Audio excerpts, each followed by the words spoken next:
Hey guys, before we get into this week's episode, I just wanted to say a few things. I know that this week's episode is long, but it was really hard to cut down, and I think after you listen to it, you'll really understand why. Also, this episode can be a tough listen. It's about Dr. Edith Eger's survival of the Holocaust, and I don't hold back on discussing her experiences because I think it's really important. So please listen with care. And lastly, I wanted to start reading some of the amazing reviews that are coming our way. This one is on Apple Podcasts, and the username is Great for Reposting. And the title of the review is Loved the Episode. I really enjoyed this and I'm looking forward to more. Great combination of reviewing the book and the sharing of personal stories between Alex and her guest. Thank you, Great for Reposting. I appreciate your feedback, and I'll continue sharing these great reviews as we get them.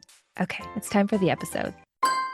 Hello, and welcome to another episode of Babes in Bookland. I'm your host, Alex Franca, and today I am discussing The Choice, Embrace the Possible by Dr. Edith Eva Eger with my friend Colette. Welcome.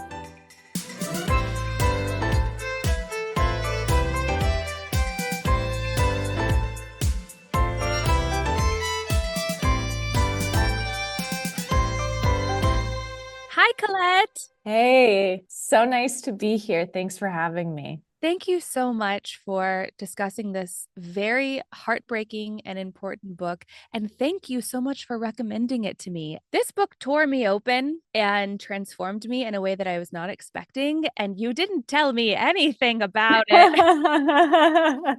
Yeah, I guess I should have given you a little heads up about, how heart-wrenching it would be. But no, I mean, when you told me about the podcast, I was like, whoa, I literally just finished this book. And if you haven't read it, you have to read it because it tore me up just the same. And I didn't really know exactly what I would be getting myself into, except for that it was a book that touched on the Holocaust. It exceeded kind of what I thought it would. I think I really needed that book when I read it. It's a very interesting memoir because it is truly one of the most crushing stories that I've ever read, yet you leave the book feeling like you know how to live your life better because of her journey and her teachings. Yes. Long story short, and we're going to get into the long story, but she is a Holocaust survivor and she ends up, after many years, becoming a therapist and developing her own school of thought in therapy after studying many other schools of thought. And so she not only tells us her life story, but also pairs it with examples of her relationships and her instances with her patients and how we can maybe apply that to our own lives. It's kind of like getting a couple of mini therapy sessions via other people's therapy sessions. Totally. I've just never read something that made me feel such a wide variety of feelings in such a short sitting because I was so enamored by her. I wanted to learn everything that I could about her. I couldn't put the book down except to grab a tissue and, sob for a few minutes and then pick it back up and keep going. It's just so inspiring how someone who has gone through truly one of the darkest things that people can experience chooses to be so full of light.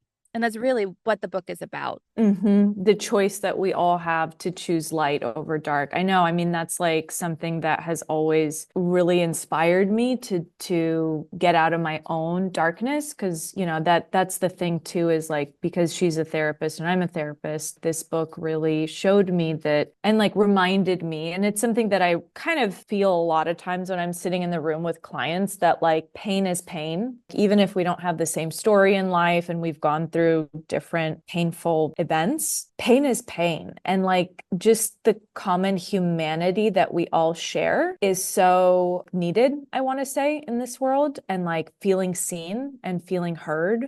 I mean, that was really the big part of this book for me, is her ability to to describe her deepest suffering and darkest thing that happened in history, that she basically found a way to not become bitter from it and not become hateful or spiteful or even mistrusting, I would say, which is so wow. But it was a journey and she takes us through that journey. It's not hi, I'm Mary Sunshine and I lost my parents in the Holocaust, but guess what? I look on the bright side. Like, no, it got Yes. messy and hard, and she ran away Yes. from it for so long. Yes. Yes. And so you see yourself in her in that way. It wasn't easy for her, and she doesn't say it's easy, but Totally. it's worth it. Totally, totally. There was this one quote, let's see, it was something along the lines of that healing isn't linear.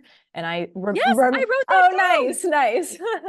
No one heals in a straight line. Thank you. That's it. That's it. Yeah. Yeah. I mean, it's so true. Like, when has our journeys ever been a straight line and just like a straight shot up? No, it's like full of just up and down. And we take one step forward, three steps backwards. And that's all of us. And to expect anything different is like just not, realistic. And like, just the self-acceptance piece in that, the fact that she humbled herself so much in the book, it just reminded me that like you can be a really skilled, sophisticated clinician and have so much of your own like turmoil going on deep inside. I love the honesty around that. Yeah, I agree. Her book was very honest and very vulnerable. And I feel so grateful to her for sharing her story and her journey. So let's really get into The Choice by Dr. Edith Eger. It was published in 2017, and this is the dedication. For the 5 generations of my family, my father, Lajos, who taught me to laugh, my mother, Ilona, who helped me find what I needed inside,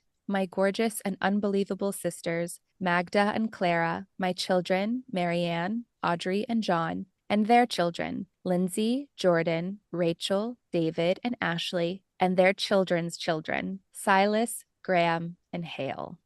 It felt like such a poignant dedication because Hitler's entire dream was to eradicate the Jewish people. But it's like, sorry, here they are. Like, you didn't win. Goodness prevailed through a lot of hurt and death. But here are the generations that keep going. And I love that she did that. Like, I got chills the first time and it's like, it just kept going on. I loved it. Okay, so I like to start all of the episodes with quick topics. And we're going to do most of the quick topics a little bit differently today because you're going to be my quick topic. But I also like to start my quick topics with new words that I've discovered as I read the memoirs. And in her memoir, I came up with one, castigate, which means reprimand severely. And I actually will quote the part of the book that uses this word later. That's my only quick topic related to her memoir because Colette, as you mentioned earlier, you are a therapist. And so I want to just share a little bit more about you with our listeners. What have you learned about yourself through your work? Wow, this has been a lot. Short answer, a lot.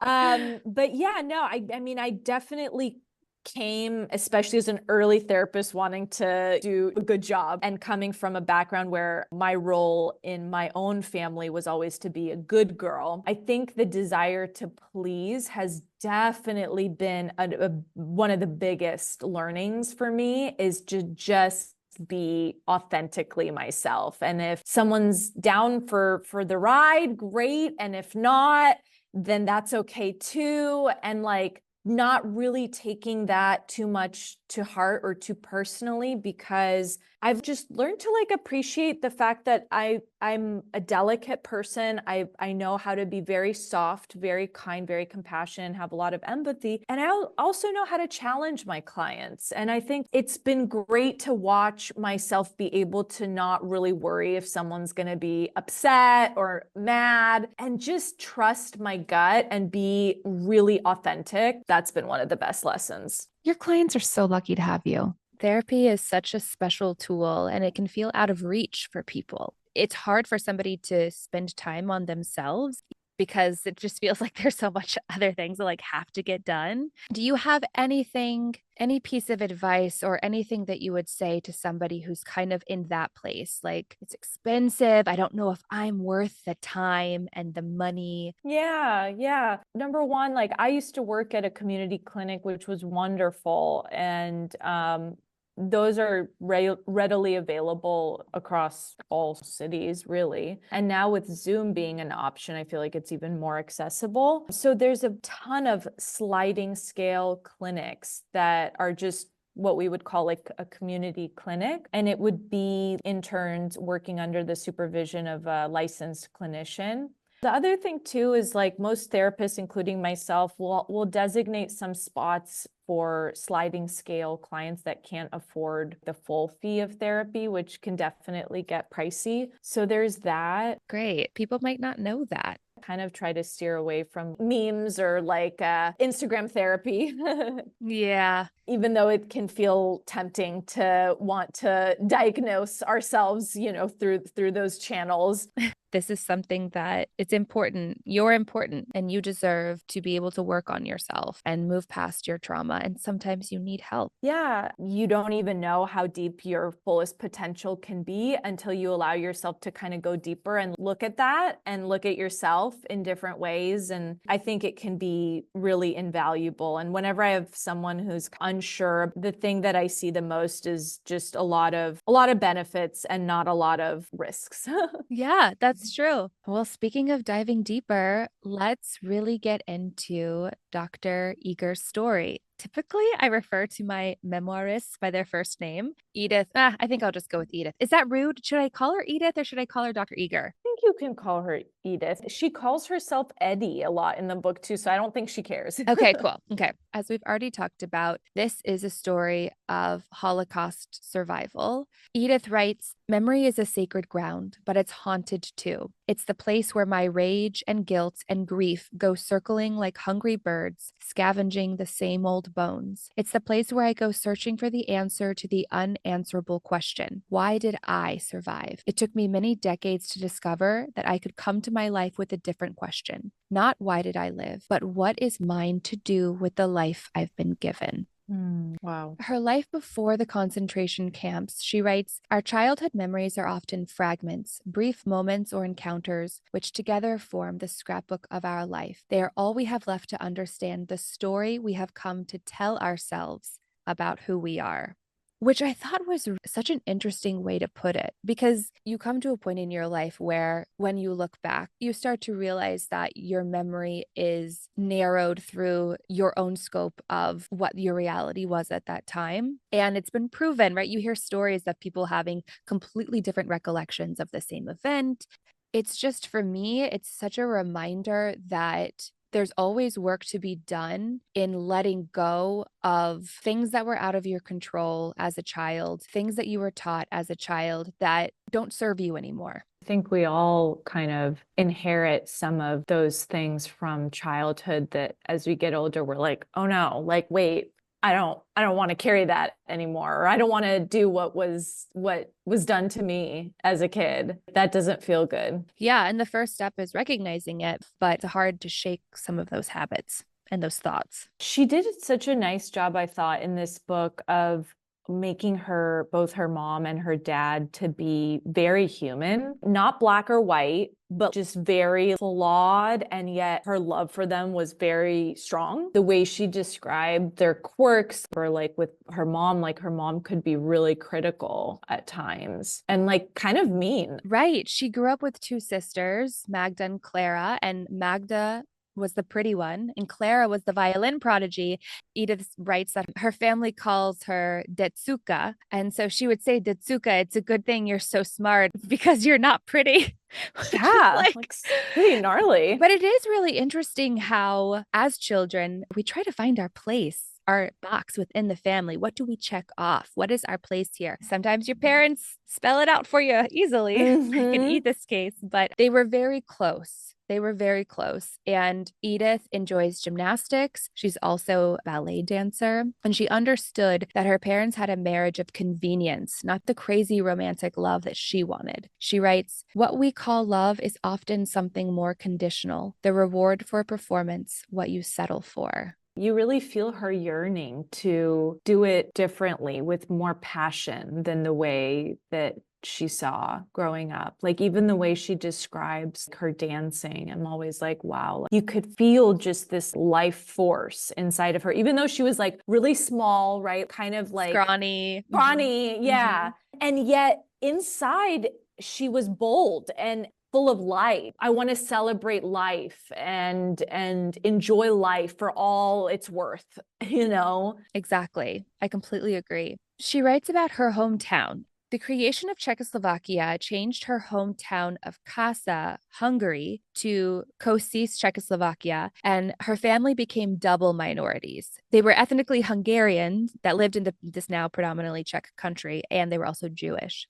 She writes, anti-Semitism wasn't a Nazi invention. Growing up, I internalized a sense of inferiority and the belief that it was safer not to admit that I was Jewish, that it was safer to assimilate, to blend in, to never stand out. Then in 1938, Hungary annexed Kosice again, and it felt like home had become home.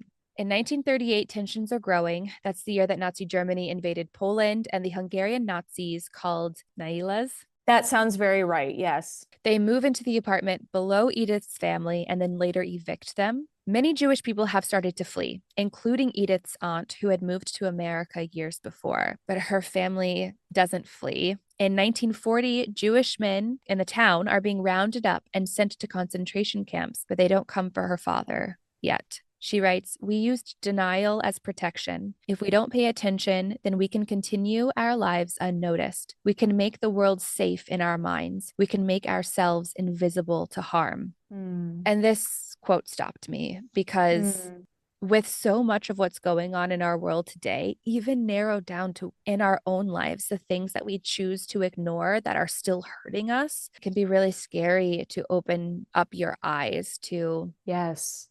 Various things. Sometimes it's easier to live with those blinders, right? Yeah, but unfortunately, with a price. The danger doesn't go with away. a big price. Right.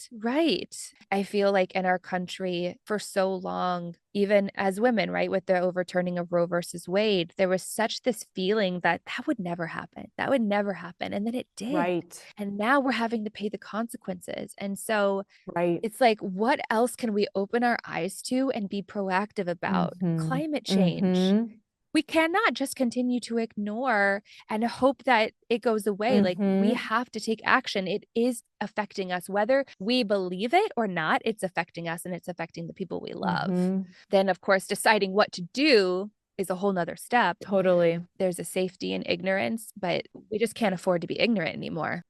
It's so amazing how many times in history we just learned that looking away can just lead to like the worst things happening. Yeah. And it's like, oh, it's like right under our noses the whole time. It's not the boogeyman in the closet. It's like the thing that, is in front of us. Just open your eyes. Yeah. Around this time, 1940, she and all the other Jewish people are made to wear the yellow star that signals she is Jewish, but the war is still elsewhere to them, so they can ignore it. And she does. She falls in love with a boy named Eric. She writes, our relationship is like a bridge we can cross from present worries to future joys, plans, passion, promise. She's still a child, she's like 14, 15. It's really not her job to worry about these things.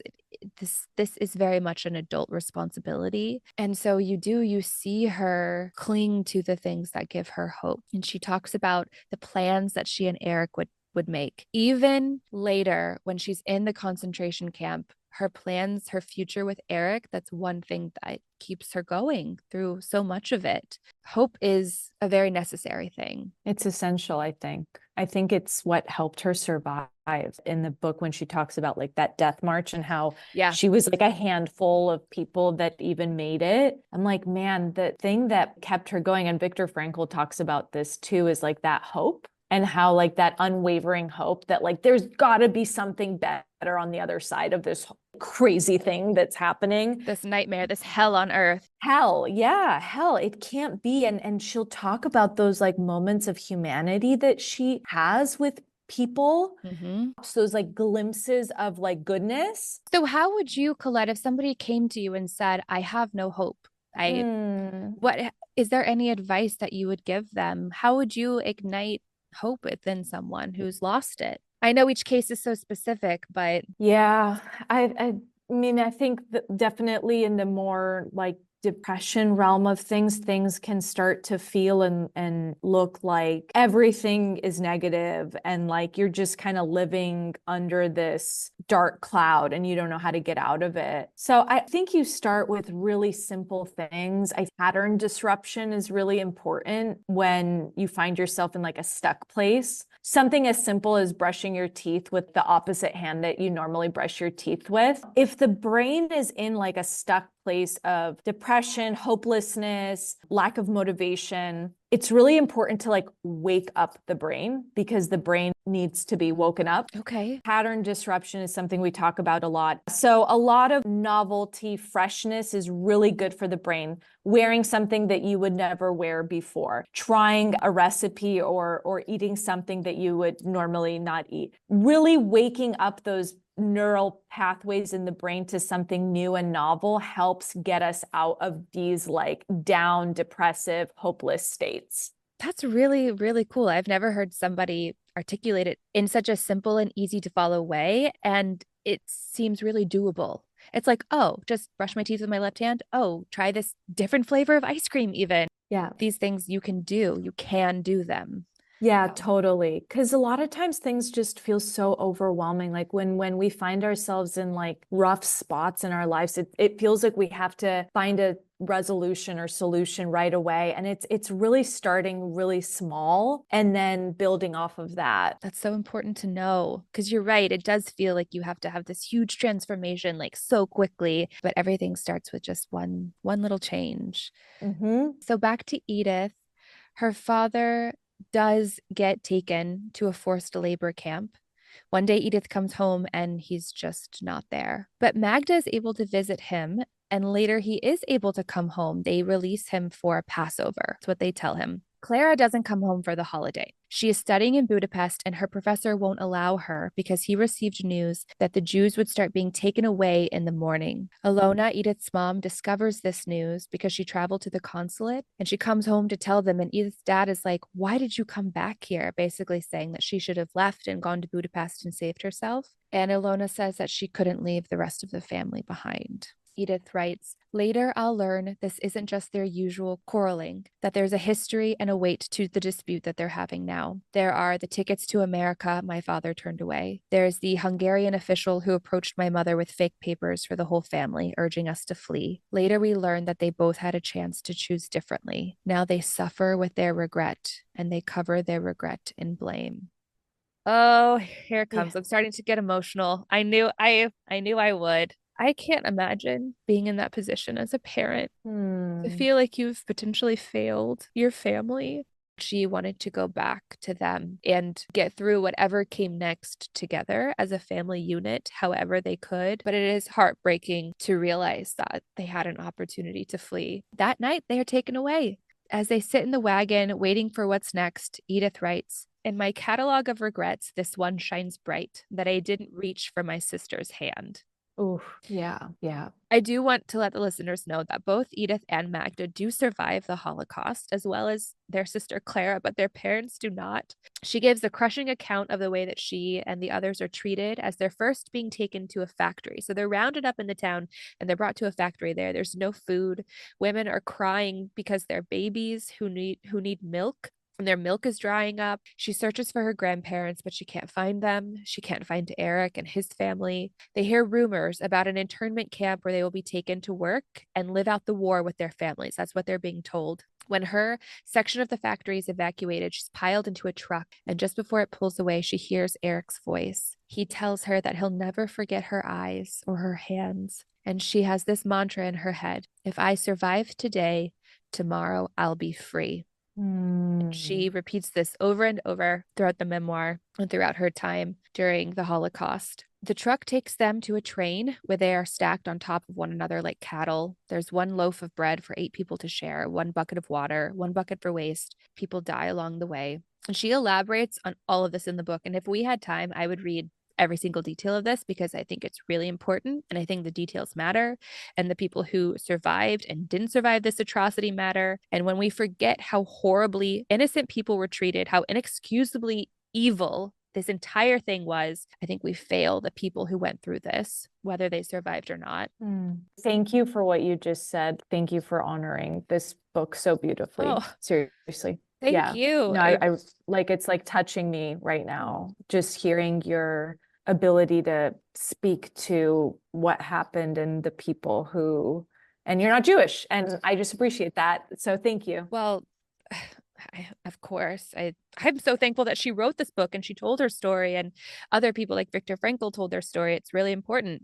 I honestly think this should be like required reading. Okay, so before we discuss Edith's experience at Auschwitz and the hell after, because she is not free. She is not set free after. So I wanted to share this statistic from the National www2museum.org. The Holocaust was Nazi Germany's deliberate, organized, state-sponsored persecution and machine-like murder of approximately 6 million European Jews and at least 5 million prisoners of war. Holocaust is a word of Greek origin. It means burnt offering. Wow. I didn't know that. I didn't know that either, which is even more horrifying, if you can even get more horrifying than it already is. Right. Like I said earlier, Edith does not hold back in her writing about what happened to her and her family. Her parents are both sent to the gas chamber, along with children under 14 and adults over 40. That is a very narrow window of ages. And Viktor Frankl was actually 39, and that's why he was sent into the camp instead of to the gas chamber. So Magda and Edith go into the camp. I want to discuss a few key moments during her time at Auschwitz and the other places that she was forced to go, all the while with Magda at her side. Like I said, that they survive, they are reunited with Clara after, but truly they lose everything. They go through hell, but the sparks of beauty and hope that you spoke about, Colette, that's what Edith is able to cling to. And that's what is incredibly inspiring about her story. She writes about how when Magda was forced to cut off all of her hair. They were all forced to cut off their hair and shave their heads. This was a very important part of Magda's identity. She was the pretty one, right? Yes. And she turns to Edith and she asks her how she looks. Edith writes, I gaze into her fierce blue eyes and think that even for her to ask the question, how do I look, is the bravest thing I've ever heard. There aren't mirrors here. She's asking me to help her find and face herself. And so I tell her the one true thing that's mine to say. Your eyes, I tell my sister, they're so beautiful. I never noticed them when they were covered up by all that hair. It's the first time I see we have a choice to pay attention to what we've lost or to pay attention to what we still have. Oh, that just gives me the chills from the top of my head to my toes. Yeah. There is a man, he was the well-known figure during this time, the angel of death, Dr. Mengele. He decides who lives and who gets into the gas chamber. And he comes into the little room, for lack of a better word, that Edith and her sister are bunking in. And he demands that Edith dance for him. She does. And she writes about literally dancing for her life. She writes, as I dance, I discover a piece of wisdom that I have never forgotten. I will never know what miracle of grace allows me this insight. It will save my life many times, even after the horror is over. I can see that Dr. Mengele, the seasoned killer who just this morning murdered my mother, is more pitiful than me. I am free in my mind, which he can never be. Which, at this point, she's 16.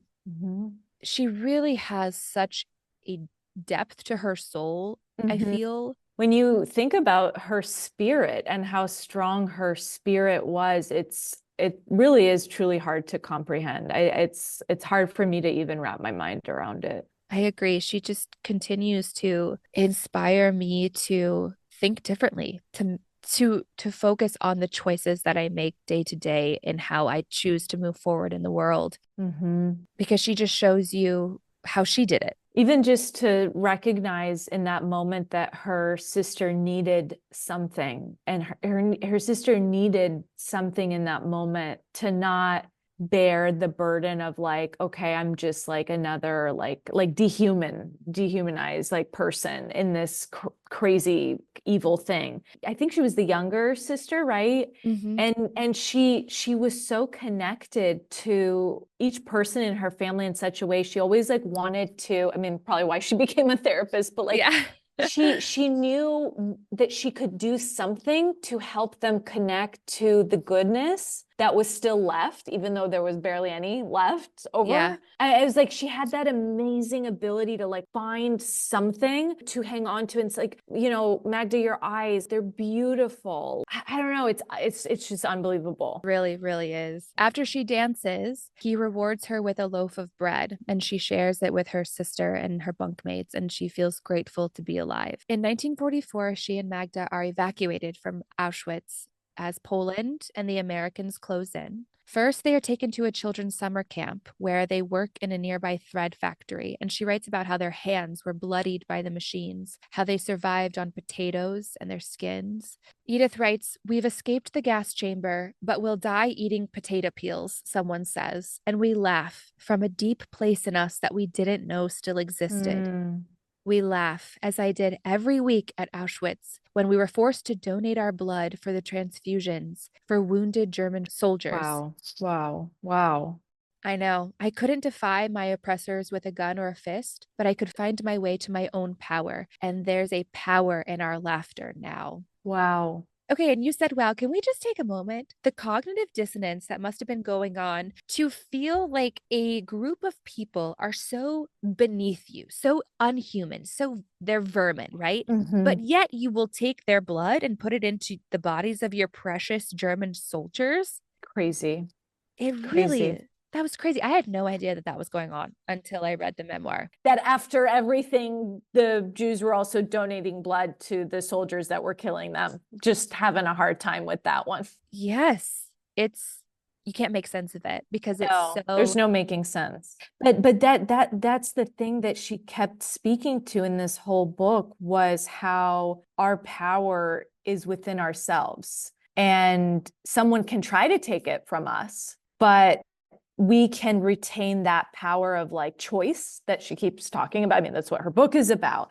I mean, that how else do you survive? Like, right. How else do you survive? And I love that she brought up the laughter that they found, because there is a power in laughter. Immense. You can never control what happens to you in this life. All you can control is how you respond to it. Her entire teaching is basically that it's your choice to respond to something in a more positive way that's more positive for you, that's helpful to you, as opposed to a quote unquote negative way, right? Growing bitter, growing hateful.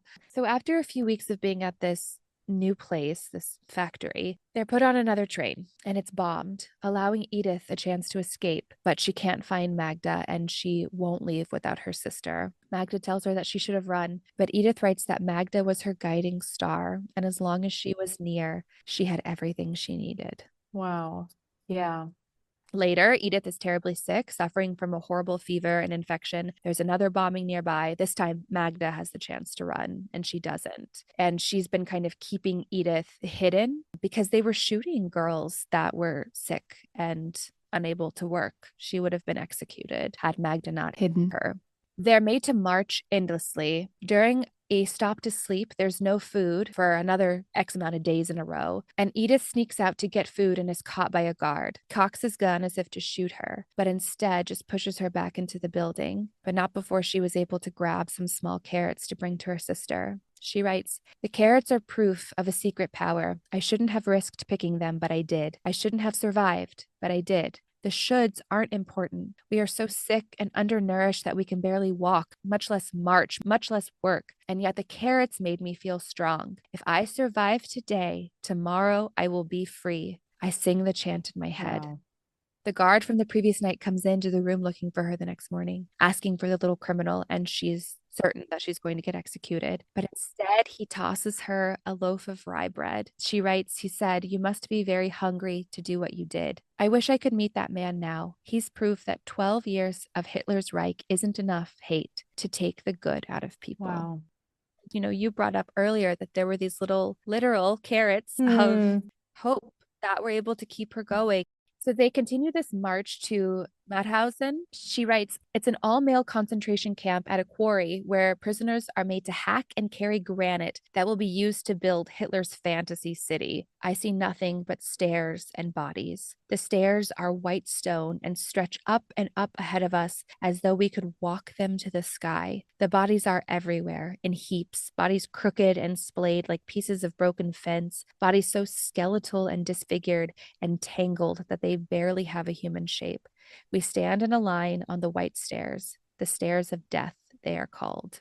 They're told that they're going to die in the morning, and Edith watches the smoke rise from a nearby crematorium.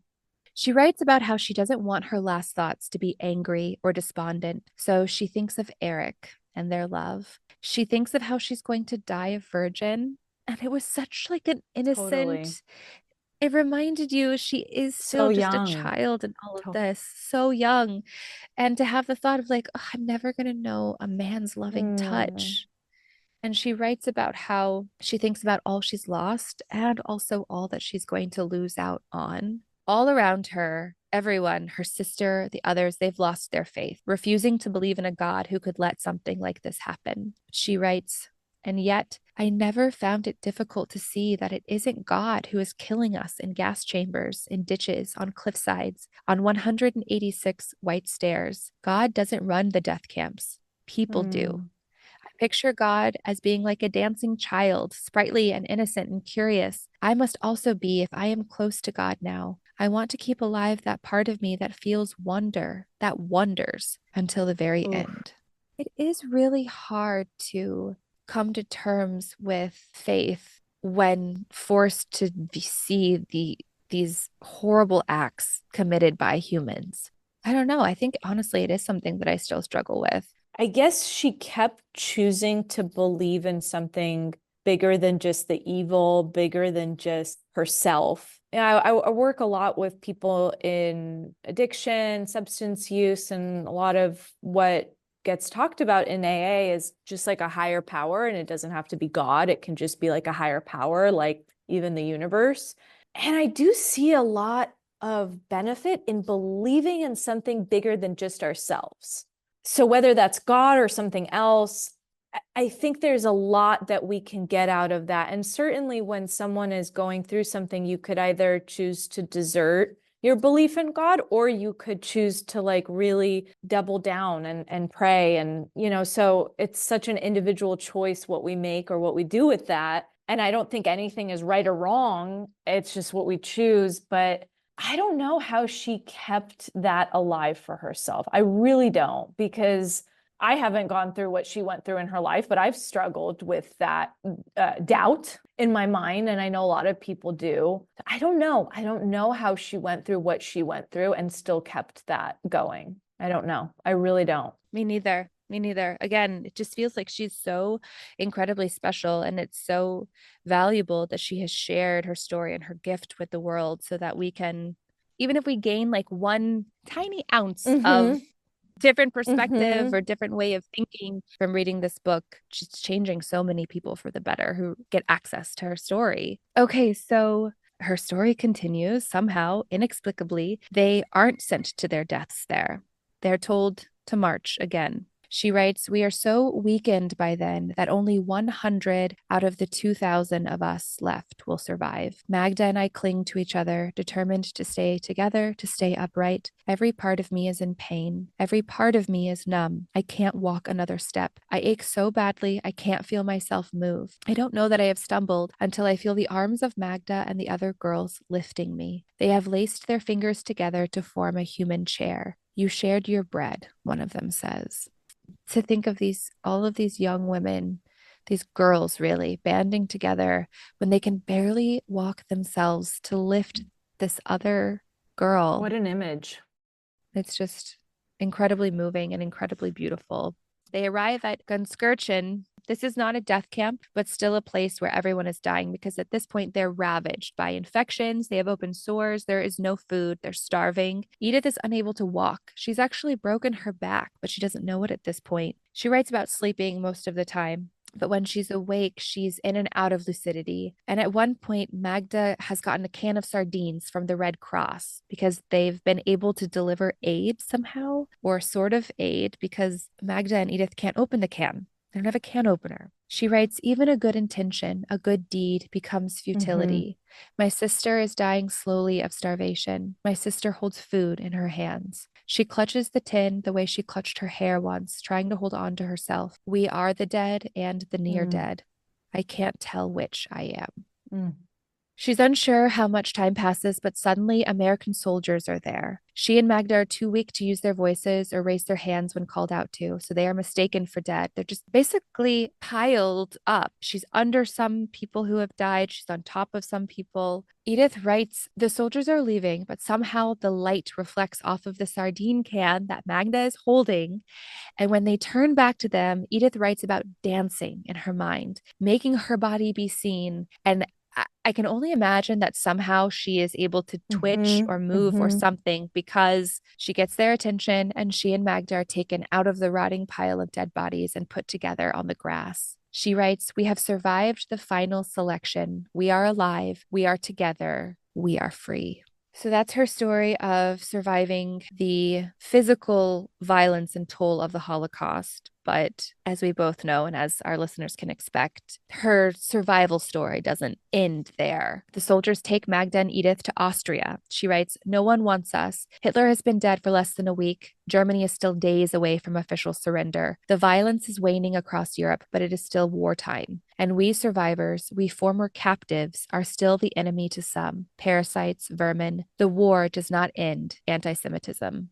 You know, I grew up in LA, born and raised, so I feel like I was lucky in that I escaped overt. I grew up with lots of Jewish kids around and friends and family, but it was not lost on me that my family reminded me very often. My mom is from Moscow in Russia, and my dad's family is Ukraine. Their story was one of survival in that I do have family that went through the Holocaust, but when they eventually went to Russia and they were living in Russia, they left Russia because they were Jewish, because of anti-Semitism that was like very overt. My grandparents had lost their very prestigious jobs as doctors. Both of them were doctors at a hospital in Ukraine. They basically escaped as refugees. What I was reminded of many times growing up was what they faced and how much hatred they were exposed to and how much they had to hide their Judaism back in Russia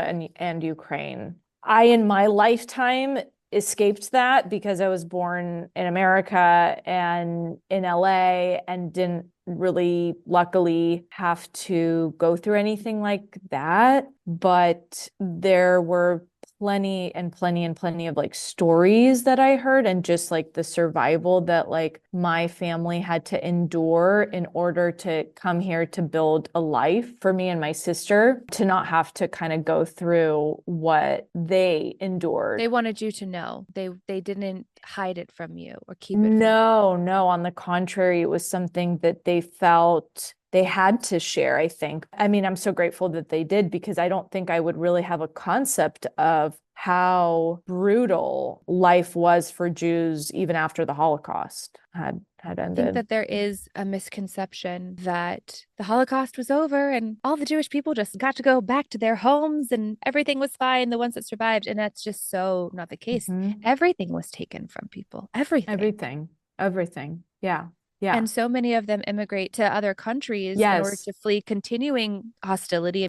Right. But like your grandparents, so many people held prestigious job titles, doctors, lawyers, and then they came to America and those credentials didn't cross over. My grandpa, he was a cardiologist. My grandma was like a general doctor. But what happened was it was communist Russia. And basically all of anything valuable, they had to leave. They couldn't come with any money. They had to give that over to the government. That was how it worked back then. The government made it so hard for people to leave, especially Jews to leave. So, they had to leave everything. Definitely the credentials didn't transfer, but every penny didn't transfer either. I think what ended up happening was they went through some Jewish refugee program, like a charity organization that basically transported them from Russia. And then they had to make, of course, like multiple stops until they got to America. I think that charity gave them like a few dollars. And then they were just like, good luck. That's it. There wasn't anything else that anyone could really do. So my grandpa was, really smart, educated educated man. He never picked up the language. He had a really hard time learning the language. And so he could not become a doctor. I know that was like a big shame for him that he couldn't establish himself. And so that really hit him really hard. And he worked, but he worked jobs that he wished he didn't have to work. I don't even remember exactly. It was really tough. But my grandma, she did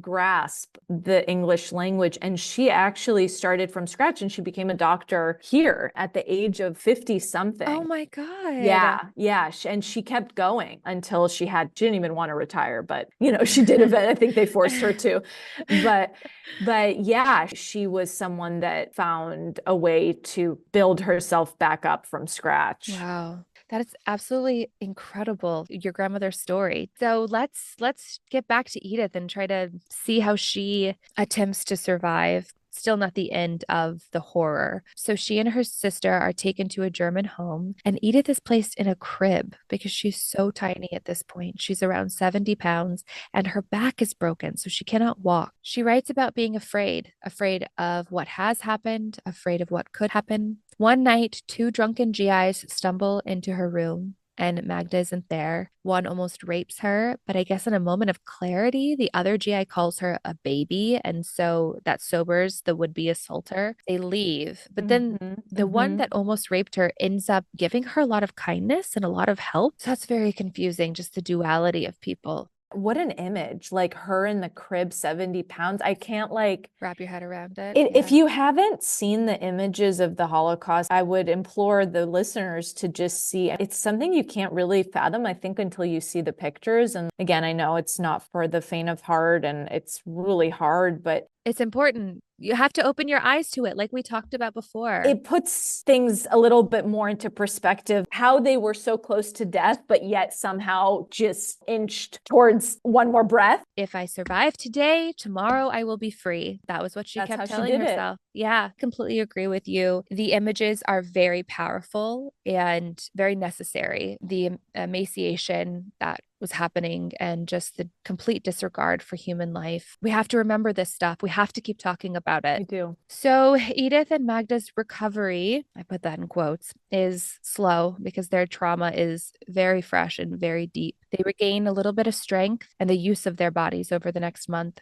but they are still haunted. Edith writes, "There are different ways to keep yourself going. I will have to find my own way to live with what happened. I don't know what it is yet. We're free from the death camps, but we must also be free to create, to make a life, to choose. And until we find our freedom too, we're just spinning around in the same endless darkness. Later, there will be doctors to help us repair our physical health, but no one will explain the psychological dimension of recovery. It will be many years before I begin to understand that." She and Magda reunite with Clara, who has returned to Casa. They go back home. Now it's part of Czechoslovakia again. So Clara escaped the war. I'm going to cover a lot of ground here very quickly to get Edith to America. This part of the book is so heartbreaking because it shows how the Jewish people were still being treated. She learns of so many deaths, including Eric's, who died in Auschwitz the day before it was liberated. Oh my God. Wow, I didn't remember that until just now.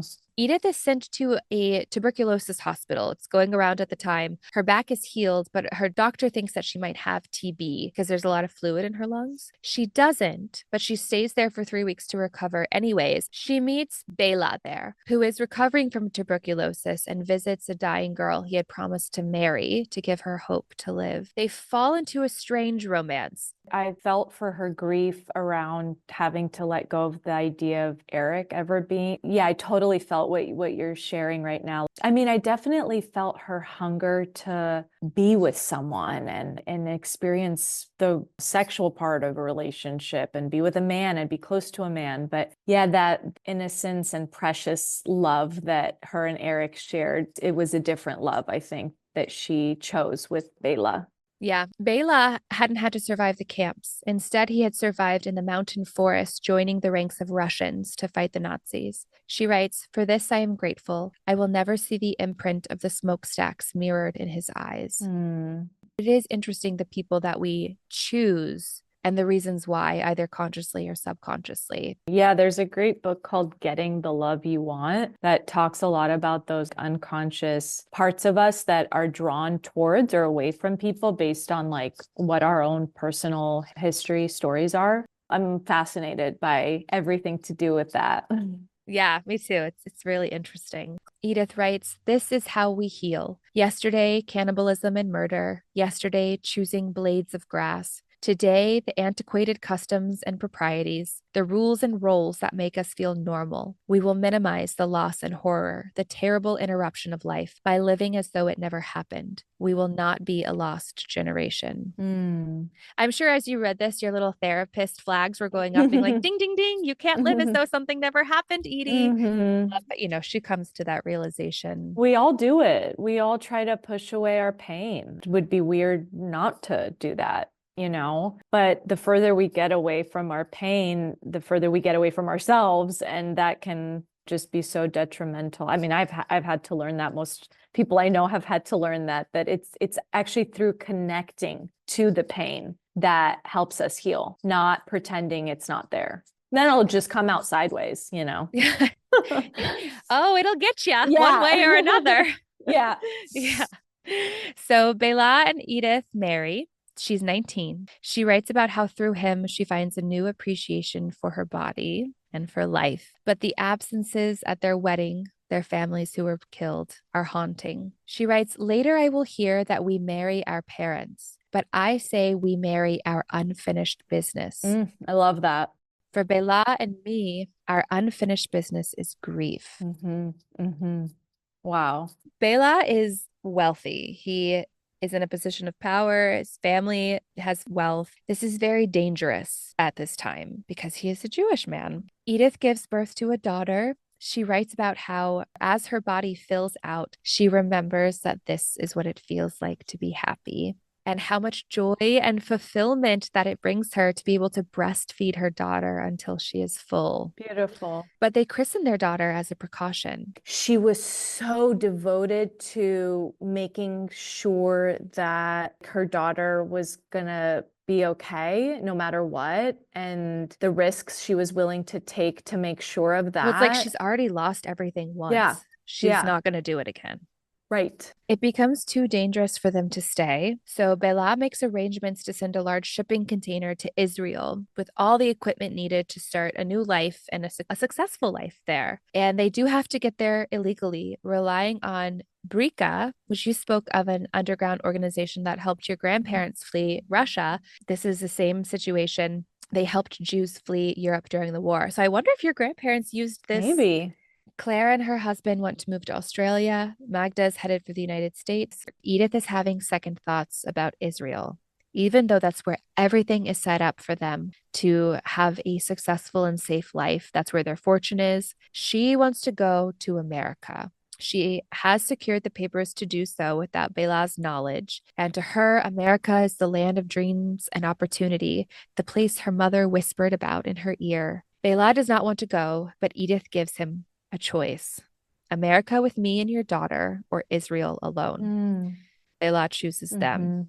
They have to use an x-ray of Clara's husband's chest to get into the country because Bela would not have been let in with his tuberculosis scars, which I thought was really interesting. I didn't know that part of our history. Yeah. She writes, "In America, we'd do as the Americans do," as if I knew a single thing about what Americans do. "I wanted to trust my choice, our new life. So I denied any trace of sadness, any trace of fear. I had escaped, but I wasn't free." So again, she's talking about denying the fear, denying the sadness. Okay, so she's in America, but life is not easy. As we spoke about earlier, it's not easy for immigrants coming over, starting completely fresh. They struggle a lot financially, and they're able to live in one small room together. Bela is resentful and angry, knowing that his fortune is in another country. People are not welcoming. Immigrants are treated with vitriol, like they're a nuisance. And Edith starts having flashbacks to her times at Auschwitz. She writes, "I survived by drawing on my inner world. I found hope and faith in life within me, even when I was surrounded by starvation and torture and death.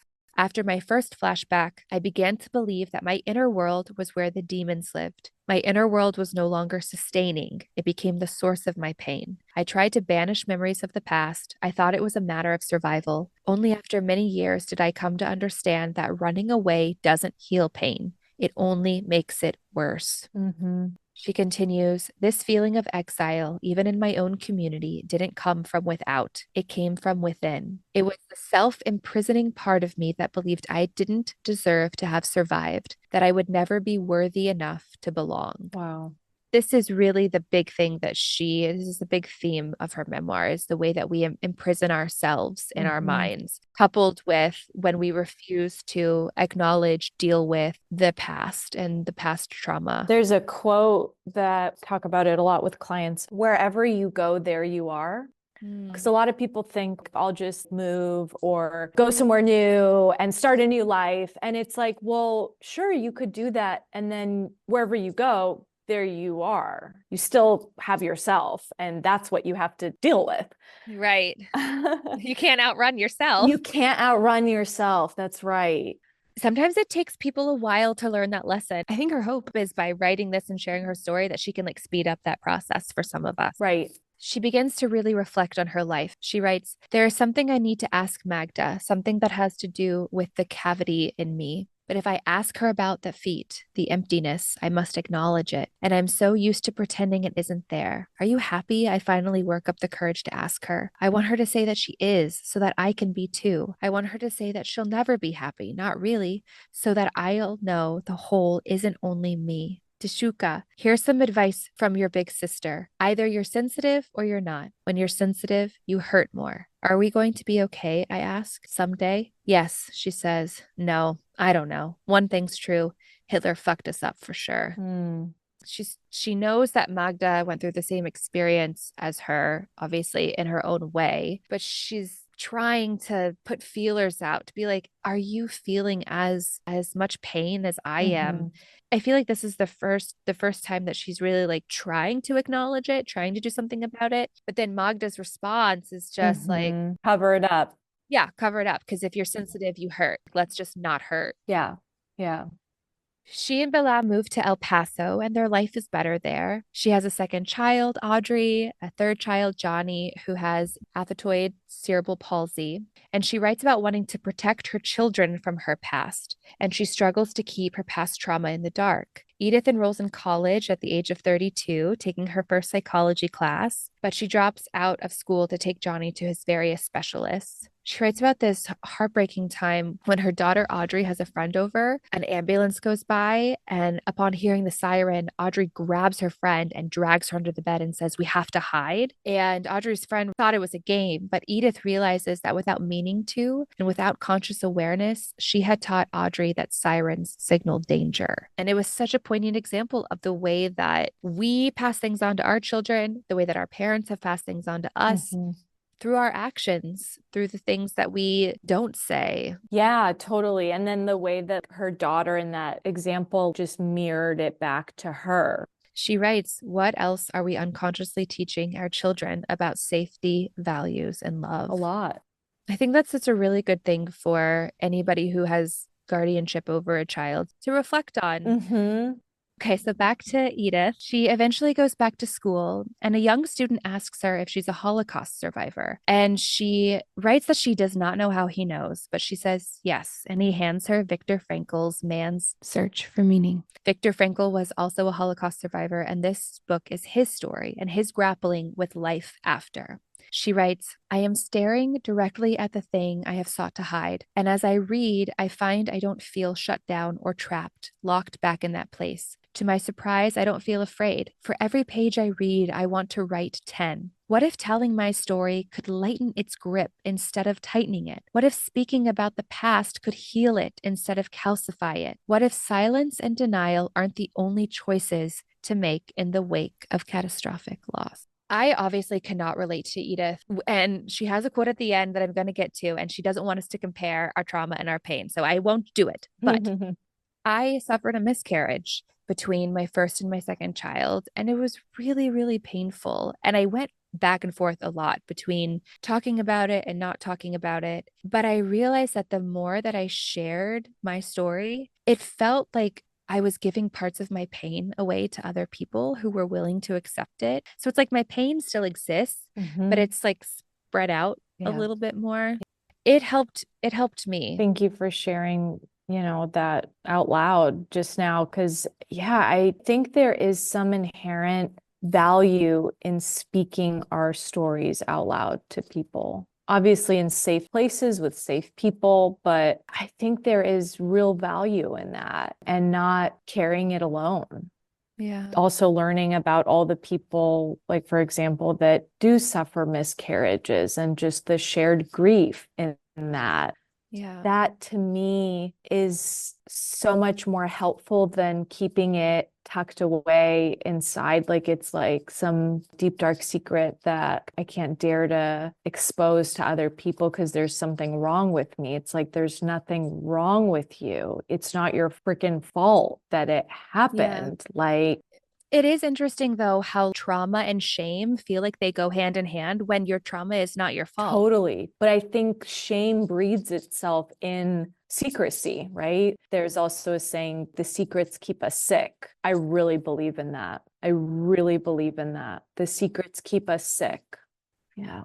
In writing more about reading Viktor Frankl's book, she writes, "My heart opens, I weep. It is my mother speaking to me from the page, from the oppressive dark of the train. Just remember, no one can take away from you what you've put in your mind. We can't choose to vanish the dark, but we can choose to kindle the light." I read this, which is at the very heart of Frankl's teaching. Everything can be taken away from a man but one thing, the last of the human freedoms, to choose one's attitude in any given set of circumstances, to choose one's own way. Each moment is a choice. We can always choose how we respond. And I finally begin to understand that I too have a choice. This realization will change my life. Mm.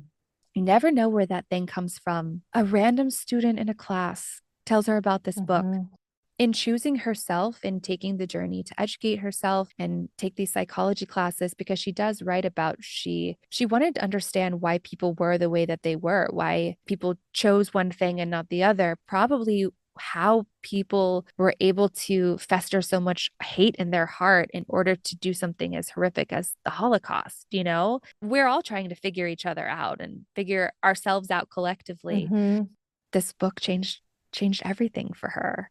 Now, the first thing that she does is separate from Bela, which part of her journey, she does write about how she needs to explore who she is without Yeah. him. She writes, "When I met Bela, I wasn't in love. I was hungry." Yeah. And it's so funny because you said Oh, that earlier. yeah. And in my head, you were like, she had a hunger for something. And I was like, oh my gosh, Colette, I'm going to read the quote later. She continues, "And now I was 40 years old, the age my mother had been when she died, and I still hadn't blossomed, still hadn't had the love I thought I was due. I felt cheated, denied of an essential human right, trapped in a marriage that had become a meal consumed with no expectation of nourishment and with no hope of erasing that hunger." Mm. She does come to understand that she, I think, put too much weight on Bela, but she, like you talked about, you were able to do the work on yourself so that when you met your husband, you were ready. She didn't do that. She was just trying so hard to live life, to move on with her life. She never took the time to deal with her trauma. And Totally. so she's doing that now. Mhm. She starts corresponding with Viktor Frankl as well, which is so cool. Mhm. She writes an essay and it's published in like a campus newspaper, and somebody sends it to him and he writes her a letter. I think that is just like the neatest thing. And he becomes her peer and her mentor. And she writes that together we try to answer the questions that ran through our lives. Why did I survive? What is the purpose in my life? What meaning can I make from my suffering? How can I help myself and others to endure the hardest parts of life, to experience more passion and joy? So this also kind of sets her on her course to become a therapist. She is in therapy also, and she begins the work of not pushing her feelings away. And she writes, "This is the gift of my divorce, the recognition that I have to face up to what's inside me. If I'm really doing this to improve my life, it isn't Bela or our relationship that has to change. It's me." Mhm. You're always becoming. Always. Always and forever. I think she probably, I mean, I feel like we all have probably done this. I certainly have. But when you like kind of look for your partner to like make you happy because you don't know what that is yourself, your identity, your sense of self is not solid or strong. You don't know who you are without this person. And I mean, I'm a romantic. I love love, all of these things, but like I know enough to know that if you don't have yourself, then can't have anything else. You complete me. No, I complete myself, Yes, Jerry yes, Maguire. yes. And then I choose to walk through life with you. I love that. But like how many times like women have to get that lesson over and over until, Yeah, right? until some people never learn And that some lesson, people never unfortunately. do. Yeah. Yep.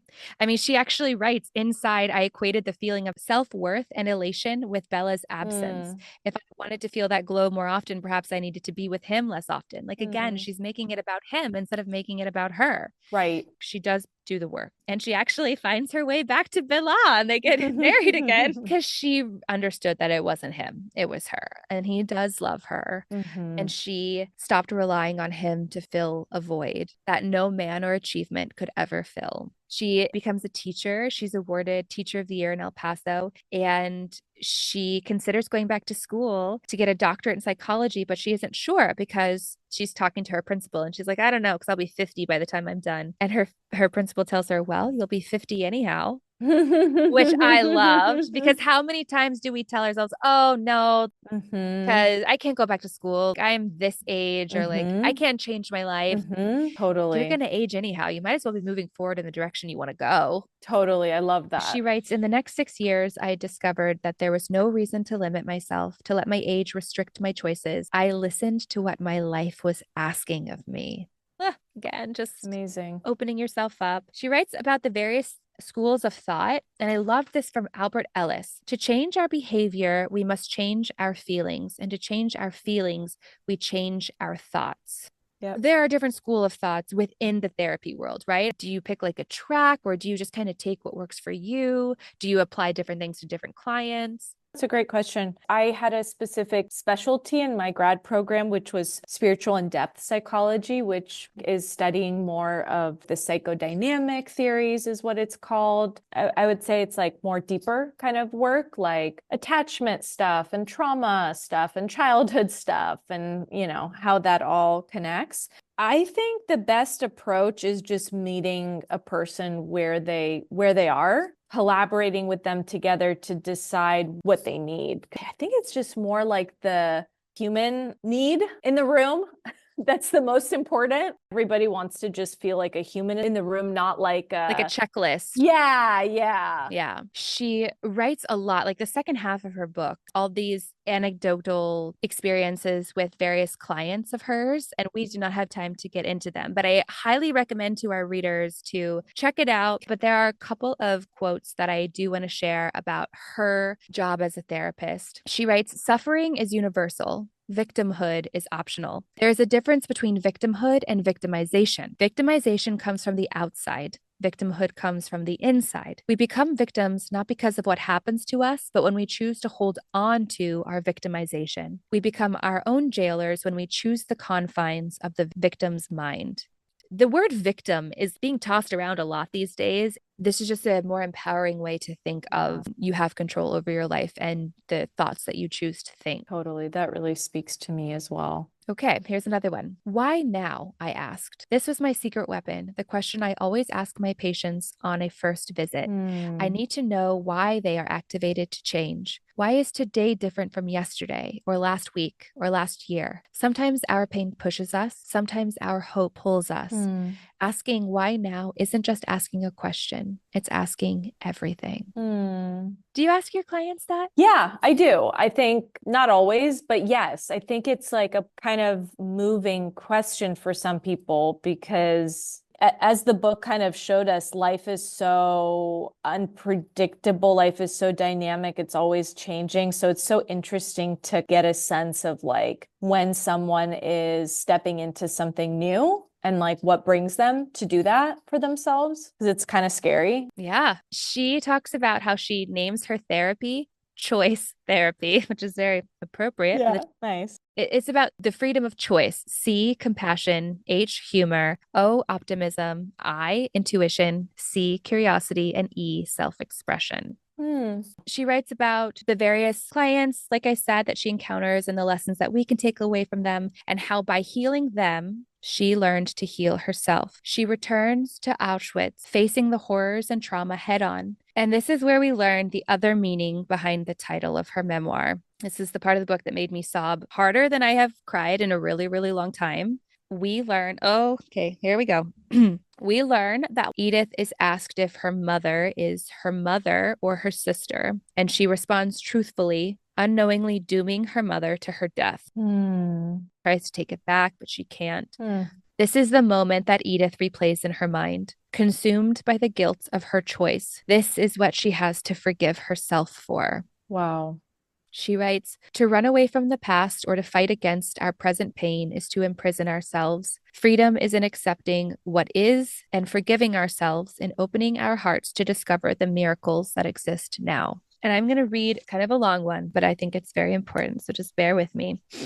She writes, how easily a life can become a litany of guilt and regret, a song that keeps echoing with the same chorus, with the inability to forgive ourselves. How easily the life we didn't live becomes the only life we prize. How easily we cling to, worship the choices we think we could or should have made. Could I have saved my mother? Maybe. And I will live for all of the rest of my life with that possibility. And I can castigate myself for having made the wrong choice. Or I can accept that the more important choice is not the one I made when I was hungry and terrified, when we were surrounded by dogs and guns and uncertainty, when I was 16. It's the one I make now. The choice to accept myself as I am, human, imperfect, and the choice to be responsible for my own happiness, to forgive my flaws and reclaim my innocence, to stop asking why I deserve to survive, to function as well as I can, to commit myself to serve others, to do everything in my power to honor my parents, to see that they did not die in vain, to do my best in my limited capacity so future generations don't experience what I did, to be useful, to be used up, to survive and to thrive so I can use every moment to make the world a better place,